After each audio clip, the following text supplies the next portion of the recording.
आज यानी 14 अप्रैल 2022 को डॉक्टर B.R. अम्बेडकर की 131वीं जयंती है।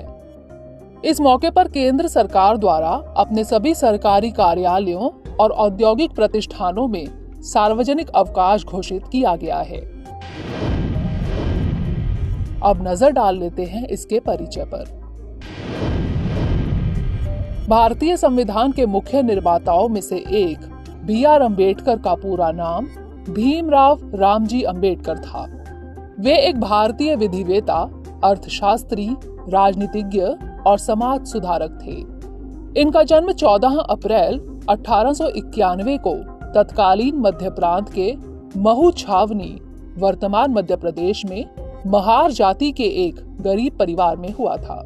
महार जाति को अछूत माना जाता था, जिसके चलते उन्हें गंभीर सामाजिक आर्थिक भेदभाव झेलना पड़ा।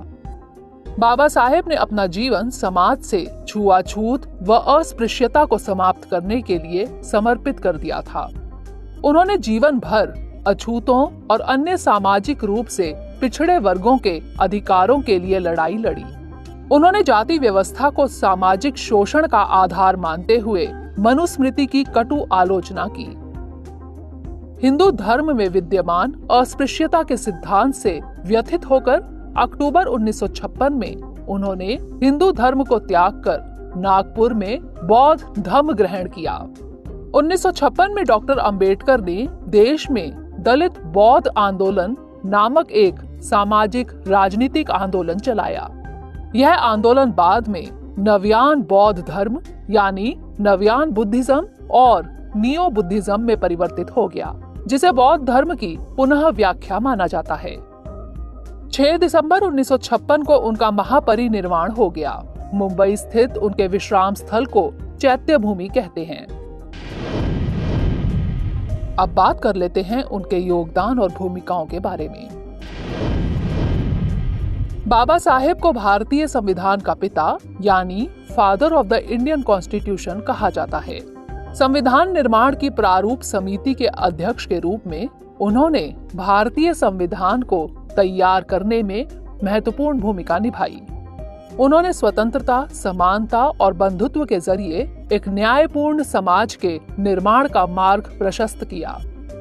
1947 में वे स्वतंत्र भारत के पहले कानून और न्याय मंत्री यानी minister for law and justice बने।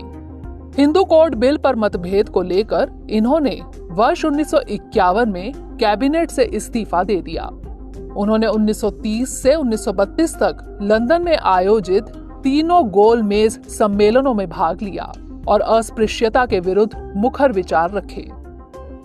वर्ष 1932 में उन्होंने पूना पैक्ट पर हस्ताक्षर किए, जिसके परिणाम स्वरूप वंचित वर्गों के लिए अलग निर्वाचक मंडल यानी सांप्रदायिक पंचायत के विचार को त्याग दिया गया। इसके अलावा उन्होंने कई अहम प्रावधान पेश करने में योगदान दिया, जैसे काम के घंटों को कम कर प्रति सप्ताह 48 घंटे करना, कोयला खदानों में भूमिगत काम के लिए महिलाओं के रोजगार पर प्रतिबंध हटाना, ओवरटाइम, सवैतनिक अवकाश और न्यूनतम मजदूरी। उन्होंने लैंगिक और मातृत्व लाभ से इतर समान काम के लिए समान वेतन के सिद्धांत को स्थापित करने में भी मदद की। आइए जान लेते हैं इससे जुड़े कुछ अन्य महत्वपूर्ण तथ्य।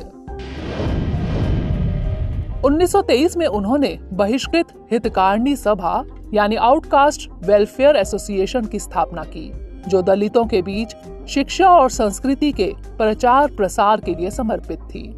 1930 के कालाराम मंदिर आंदोलन में अंबेडकर ने कालाराम मंदिर के बाहर विरोध प्रदर्शन किया, क्योंकि अछूतों को इस मंदिर परिसर में प्रवेश नहीं करने दिया जाता था।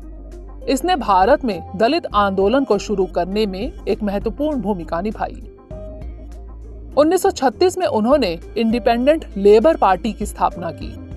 1942 में उन्होंने शेड्यूल्ड कास्ट फेडरेशन की स्थापना की।